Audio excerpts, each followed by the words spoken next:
So what I'll tell you is this wasn't a groundbreaking, it was a wind breaking. These people came up here, our mayor included, and the first thing he said was, gee, I started this project like 15 years ago, and I put a lot of my capital outlay into it. And that capital outlay has now grown to 15 million. Well, you know what, Governor? If you don't start the GO bonds, when you enter the capital outlay authorization, it goes away. So what you got here, Tim Keller, is you've got a nice wish. You had a good idea. And now if you wanted to do something with it, you'd have to reauthorize it. So what did we learn from Mimi Stewart? Because she started talking about the district. Not only did she tell us, gee, if we don't get this started, it's going to disappear. And I think she called the mayor and told him that. Little inside information that the state of New Mexico is hunting down money. And Javier Martinez, who's the head of the Capital Outlay Committee, is going to take this project and use it to feed people. Thank you, Representative Martinez. I appreciate that because our people are hungry.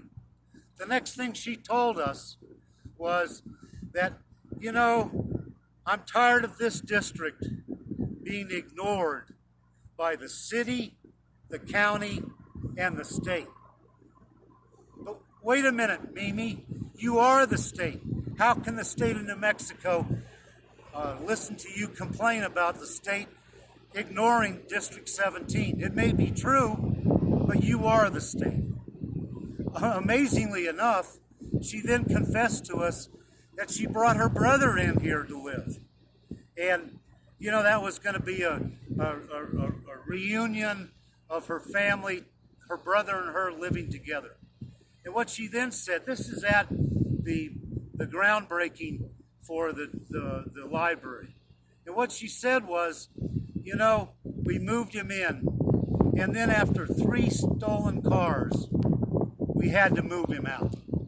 Well, you know, if your own brother can't live here because it's too dangerous, what are we really up to?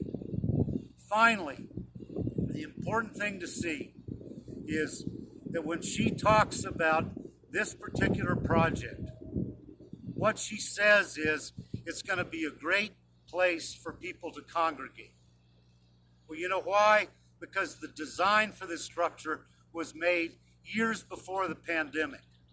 And right now, the last thing you're going to do is bring your child to an enclosed box, I don't care how big it is, where the air continually recirculates.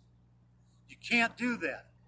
And when the downtown library opens, sad to say, about 20 homeless people go in there because it's their only refuge. What they're required to do in order to stay for a while is they have to sit at the desk at a table, have a book that they get off the shelves and put in front of them. They can't fall asleep.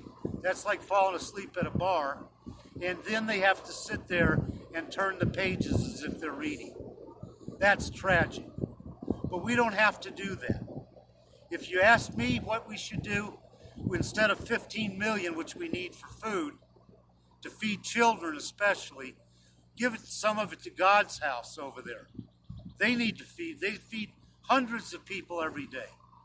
But I'll tell you what you really could do is you just increase the SNAP money and then increase Medicaid, and then we'd have enough money in the state budget to get through this. But what I'm finally going to tell you is if you build this big box, it'll be the largest public restroom in the International District. And what that means is when it opens up at 9 o'clock in the midst of the summer heat, there'll be about 20 or 30 homeless people that get in. And God bless them. They need to go to the bathroom, they need to clean up. And after they do that, they're going to want to sit and cool off at the tables, get a book off the shelf. And so then what happens? You're going to bring your children in there. They also kind of made it a camel. That's a horse designed by a committee. And what happened is they actually put a dance floor in a library. How are you going to study if, in fact, you really do scholarship there? How are you going to study with a dance floor? It just that two don't go together. There's no way you can social distance in a library. I don't want to rain on everybody's parade and tell them that reading isn't important. I put in read a book a week because I thought all public school children should read.